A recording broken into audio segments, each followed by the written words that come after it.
NEET 2022 का question है। Primary proteins are also called as polypeptides because. Question में पूछा गया है कि प्राइमरी स्ट्रक्चर ऑफ प्रोटीन को पॉलीपेप्टाइड्स क्यों कहते हैं। तो प्राइमरी स्ट्रक्चर ऑफ प्रोटीन बना होता है सिर्फ दो चीजों से, एक अमीनो एसिड रेसिड्यूज और दूसरा पेप्टाइड बॉन्ड। इस डायग्राम में देखो, ये है प्राइमरी स्ट्रक्चर ऑफ प्रोटीन।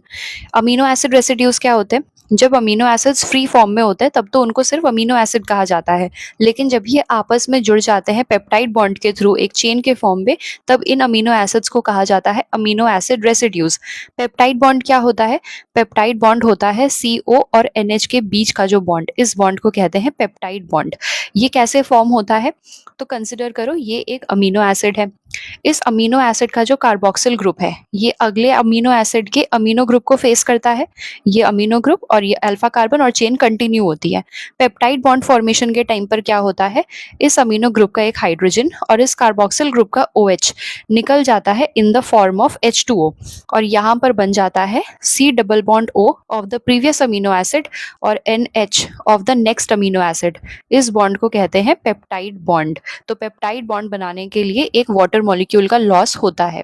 तो इस क्वेश्चन का करेक्ट आंसर क्या होगा? Option number D, successive amino acids are joined by peptide bonds. इसीलिए प्राइमरी प्रोटीन्स को पॉलीपेप्टाइड्स कहते हैं। बाकी ऑप्शंस इसलिए करेक्ट नहीं होंगे क्योंकि ये तीनों स्टेटमेंट्स इस बात को जस्टिफाई नहीं करते कि प्राइमरी प्रोटीन्स को पॉलीपेप्टाइड्स क्यों कहा जाता है।